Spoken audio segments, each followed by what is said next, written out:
a trailblazer in the field of customer success for 26 years in the tech industry, and is founder and CEO of DesiredPath. Obsessively passionate about aligning the interests of customers, vendors, and employees, Kia created the intelligent framework to help companies to be customer-centric to achieve smarter, faster revenue growth. So welcome to Scale Your Sales podcast, Kia Puhm. Hello, Janice. Thank you for having me. Well, it's good to have you on the podcast because I know the listeners are going to love what you have to say. But first of all, I want to pick up on one thing. Former 50 women in business in Switzerland, which is brilliant, but also Canadian national swim team. What? Where did that one come from? That's really interesting. I have many different sort of chapters to my life, if you will. So the first part, act one of my life, I was an elite athlete, specifically competitive swimmer. So I was the Canadian record holder in 200-meter backstroke, a national champion, and I had world rankings in 3 different events, so 10th, 11th, and 17th in the world. So do you continue to swim for exercise now? Oh my goodness, I should do more of it. I do some open water swimming in this summertime because it definitely is a very comfortable place for me to be in the water. It's very zen-like, so I do enjoy that. But I don't get to the pool as often as perhaps I should. You should change that to could. Right. Not as often as I could. Yes, that's right. There you go. Not as often as I could. Yeah, because you've got enough records behind you. You're okay. You're doing better than most of us. There you go. There you go.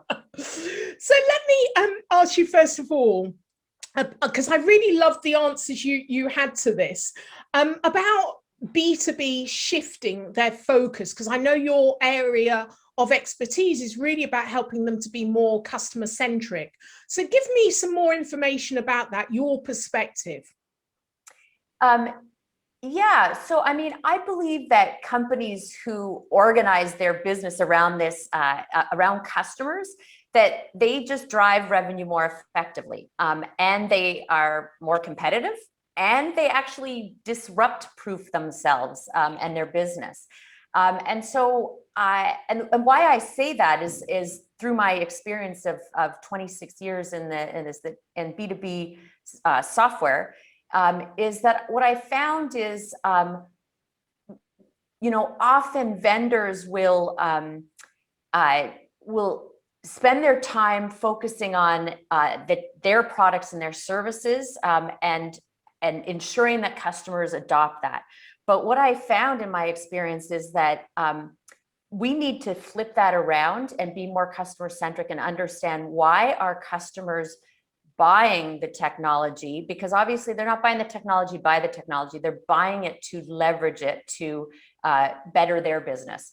And so we need to understand the customer from a holistic point of view of what it is that they're trying to achieve, and then understand how does our product and our services, how are they used and leveraged in order that customers can achieve their success. And so DesiredPath exists because I believe that there's this lack of understanding or an operational framework on how to operate in a customer-centric manner, and in order to protect and accelerate that revenue growth across an entire customer journey. And so that is why I created the intelligent framework, which is driven by industry first metrics that I created to extend the customer funnel past just marketing and sales along the entire customer funnel and life cycle, and help companies basically understand their customers, and then knowing how to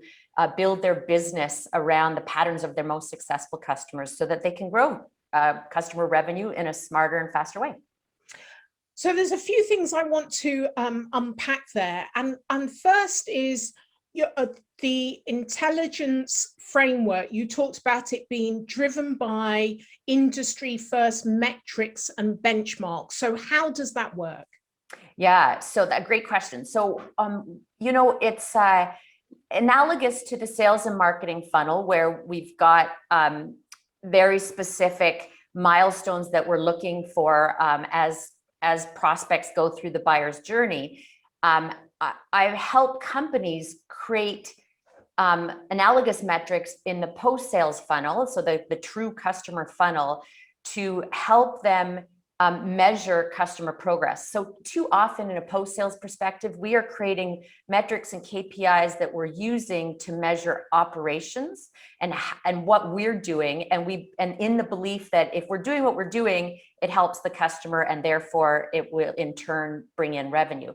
But actually, I call those sometimes, random acts of customer success. If we are doing all sorts of activities and we don't understand that holistic perspective and why it is that customers are successful and how to repeatedly replicate that success with all customers across the board, then we're not going to know how to help them in the most effective way. And so these metrics have to be very customer-centric in that approach. And so I work with companies to measure their customer journey, but from that holistic customer perspective, and then help them identify what are those repeatable milestones that all of their customers should be hitting at a certain point in time. And then we use that to measure the funnel.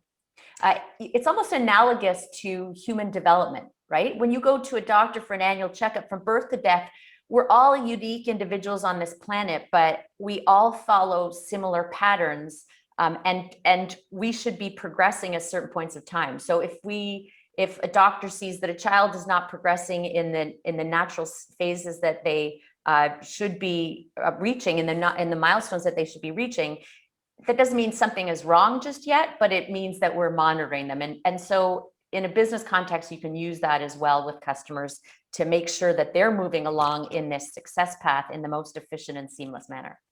That's an interesting analogy, because how do you take account for the markets are a moving target, their customers, but also their customers. They don't want the same thing they had in the past. That's they right. want different things. There's new technologies, there's new kind of social landscape that is changing the behaviors of the customer. So if you're using the metrics as a measure for success going forward, how do you account for, well, actually what happened in the past is not a predictor of the future? How does that accommodate? Yeah, that's a great question. So actually, that brings me to why I actually called the company DesiredPath. So in architecture, there's a term called DesiredPath or desire lines, and it is typically denoted by human footfall traffic. So if you notice in the grass, if there's a path or a trail that's been plotted along, those are just because it's a human-centric approach. Humans felt that it was a shorter, more seamless path. It was the desired path they took. And actually, architects and land planners are in some cases waiting for desire paths to form before they actually have, it informs their design. Before they lay sidewalks or put something in place, they wait to see what that human-centric approach is informing them on. And so when I talk about this notion of intelligent framework and these metrics, this notion is that you are watching your customer desire path. You are watching the path of success that your customers are repeatedly taking, the patterns of your most successful customers, and you're continually observing that with this framework and these metrics. And as things evolve, as market conditions evolve, as your products and services evolve, as your customers evolve, everything is always continually evolving. You need to continue to observe that desire path and act in an organizationally agile manner to be able to support that desired path. And therefore your metrics are observing customer progress through the journey. They're not some sort of hard-coded metrics that are, tangential to what your customer's journey is. The fact that you're measuring how customers are moving through that progress, and then you're using that feedback to re-update your operational playbooks and the content of which that you use to support your customers through that journey. That is what keeps you continually evolving as your customers do. Okay, I've got a few things there. So one of them is around the organization. In order to be agile and continue to evolve and update as the metrics come in for that customer or that market or the segment of customers, what do you have to do going back through the supply chain or the organization in order to make sure that they are, we know that in companies, they get feedback and it goes in the bottom drawer. They don't actually do anything with it. And it's not because they don't want to, it's because they don't have the organization and the system to react quickly enough. So how do you do that? Yeah, that's a great question. So again, I start with that customer-centric approach, and this intelligent framework is all encapsulating. So we start with that journey map, understanding the customer's desire path, that path of repeated success so that you can replicate that across all your customers. And then we reverse engineer to look at, okay, what are all the activities that your organization should be executing in order to support that path? Not create activities and then give an experience to the customer, and that becomes the journey. We're looking at the journey first, and then looking at the activities that it takes to support that. And then once we understand what those activities are, we then again reverse engineer into the roles and responsibilities. Now we know, okay, these are the types of activities the customers need. That's the desire path is telling us that. Now let's take a look at what are the roles and the skill sets that could deliver those types of activities. So now you have means to understand how are your people specifically aligned to supporting those customers. And then you can start to take a look at the metrics to measuring that journey and the organizational structure. And I find that we've got it backwards in business, right? We start with the organizational structure, then we start with the role definitions, then we define a process by which we want customers to follow, or we think customers should follow, in isolation from their holistic sort of their business and what they're trying to do in their environment.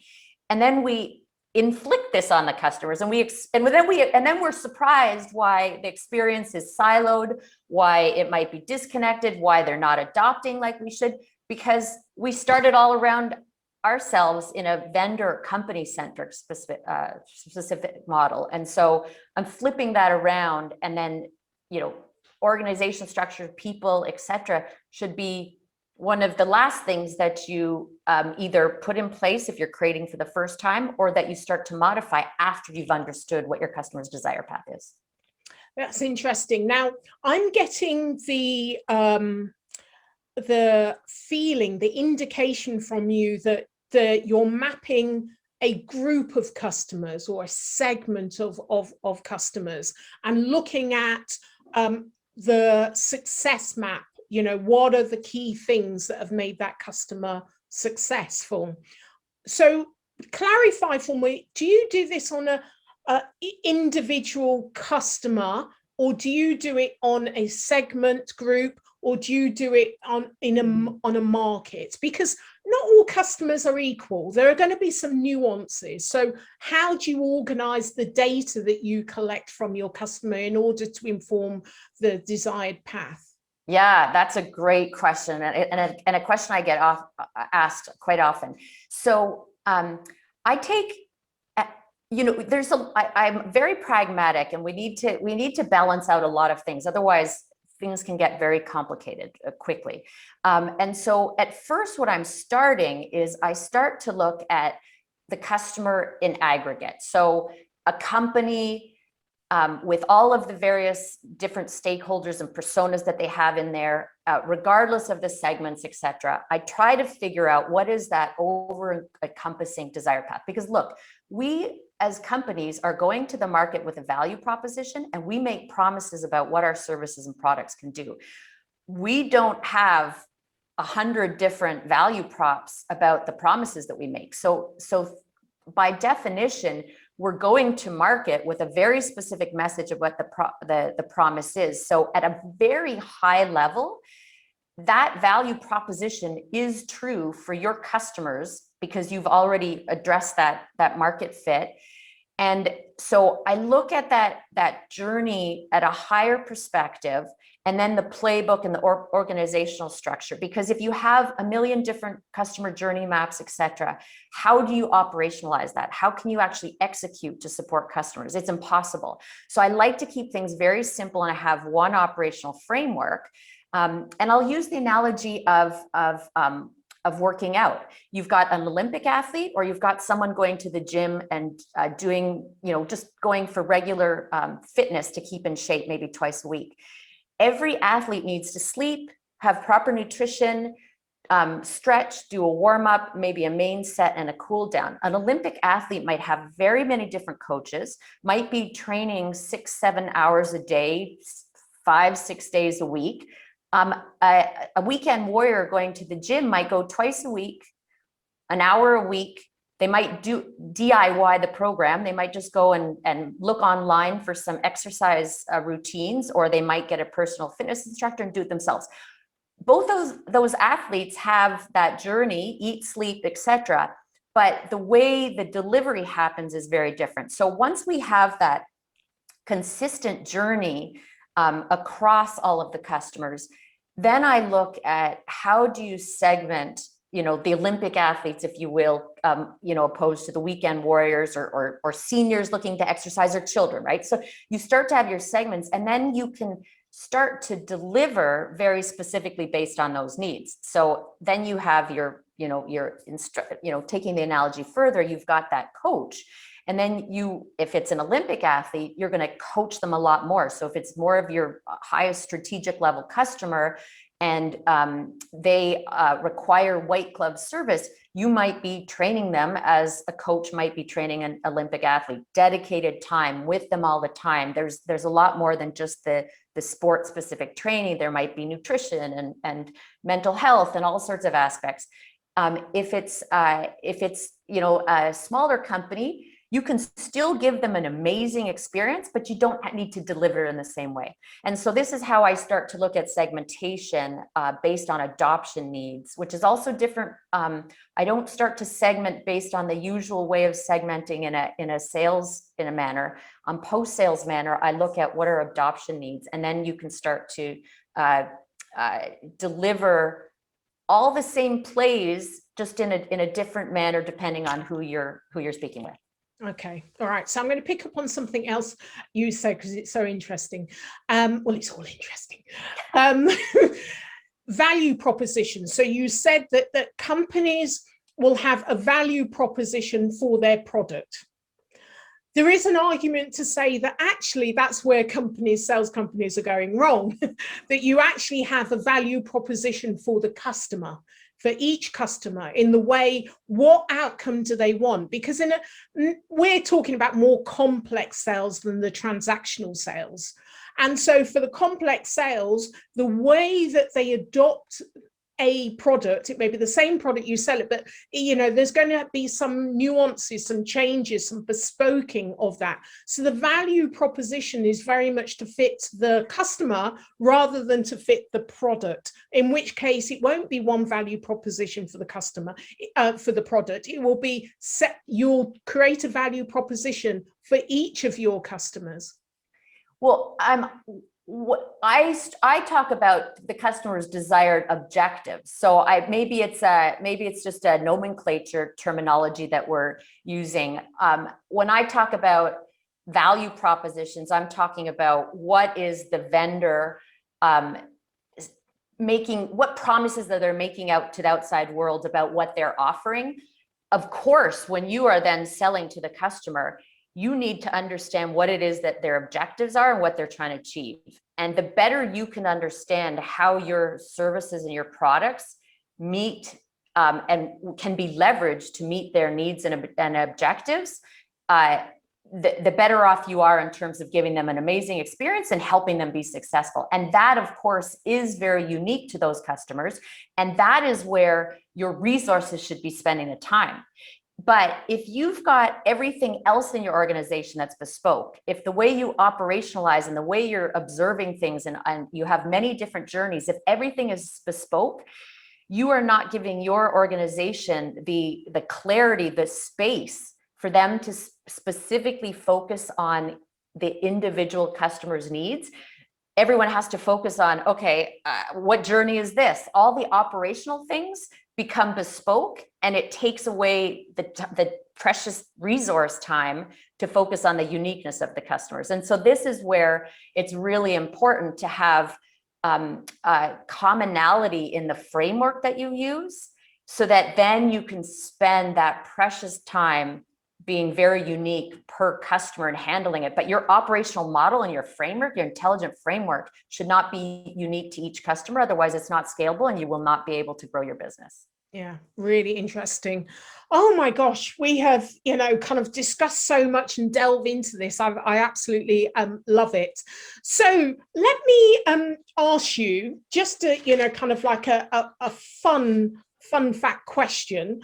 If you were on a desert island, now if you had your hero, let me ask you about your hero or shero. Who is your hero and shero, or why? Yeah, that's a hard question because there's so many interesting people around. How can you, boil it down to one person? So I would say that anybody that exhibits high integrity, a good, strong work ethic, is, quality knowledge within their area of expertise and and are authentic, they earn my respect very quickly. And so I'm inspired by these individuals who are driven by passion, work hard, and have a good sense of humanity. Oh, that's lovely. It shows a lot about your personality, which is wonderful, Kia. I've absolutely loved talking to you. So how can listeners get hold of you? Yeah, absolutely. If anyone would like to learn more about the intelligent framework or bring me in to help them out to drive smarter and faster revenue growth, you can reach me at kia@thedesiredpath.com. My website has a lot of information about the intelligent framework, and the blog I write extensively, and that's www.thedesiredpath.com. Excellent. I'll put all of that in the show notes as well, so they'll be easy for the audience to find it. But thank you for being a guest on Scale Your Sales podcast, Kia. Thank you very much, Janice. It was a pleasure. Thank you.